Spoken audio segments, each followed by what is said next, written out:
voyez ces installations? Ce sont mes gars qui les ont montées, en 12 jours. Et pour les opérations spéciales, c'est pareil. Avec non pas 500 bonhommes, ni même 100, mais seulement une douzaine d'aviateurs. Et sans potion magique. Ça vous dit d'aller voir ça de plus près? Allez, je vous montre. Mais au fait, je me suis même pas présenté. Je suis le lieutenant-colonel François Bourron, commandant le groupement aérien d'appui aux opérations, le GAO pour les intimes. Pour aménager un camp au profit des forces spéciales sur le terrain, nous sommes régulièrement mobilisés dès le déclenchement des opérations. Protection, eau, énergie, locotechnique, infrastructure aéronautique, sanitaire.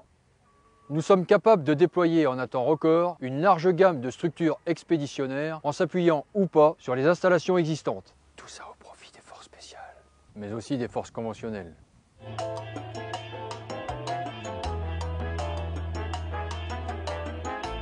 Mais surtout pour permettre aux opérations spéciales de poursuivre leur mission de manière nominale et de s'inscrire dans la durée. Sécurité, capacité opérationnelle, confort sommaire sont les axes qui guident les réflexions de mes soldats bâtisseurs. Ils doivent aussi être en mesure d'employer les ressources locales en préservant la confidentialité du camp et la qualité des réalisations. Une manière d'assurer une empreinte logistique réduite sans distraire les combattants de leur mission principale. Sacré défi, non ? Vous l'avez compris, nous faisons partie des premiers sur le terrain. Véritable échelon précurseur, nous sommes amenés à nous déployer parfois dans des zones hostiles. Maçons, menuisiers, métalliers, électriciens, enginistes.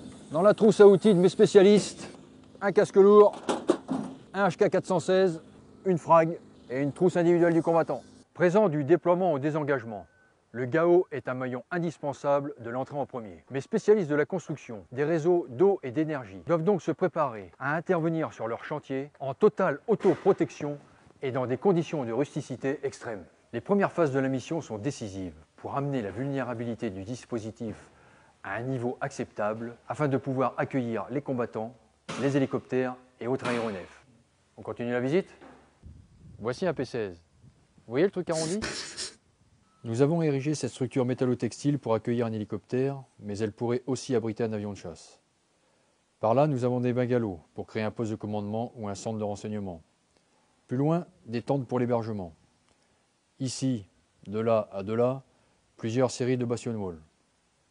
Et enfin, le clou du spectacle. Nous sommes capables de déployer des unités de traitement d'eau potable et usée, des centrales d'énergie électrique ou à base de panneaux solaires, et bientôt une capacité de forage de puits. Eh oui, au GAO, on fait des trous. Côté pistes et chaussées aéronautiques, ce sont nos confrères du 25e régiment du génie de l'air qui sont à la manœuvre. Ces experts sont capables de rétablir toutes sortes de chaussées, n'importe où dans le monde, pour tout type d'aéronef, comme ils l'ont déjà fait en BSS, à Ménaka, à Kidal, à Gao, mais aussi au Levant. Notre capacité de déploiement, unique tant par la technicité que par la rapidité, est un multiplicateur de force au profit du commandement des opérations spéciales qui peut ainsi opérer au plus près de ses objectifs, dans des délais très contraints et dans un environnement sécuritaire maîtrisé.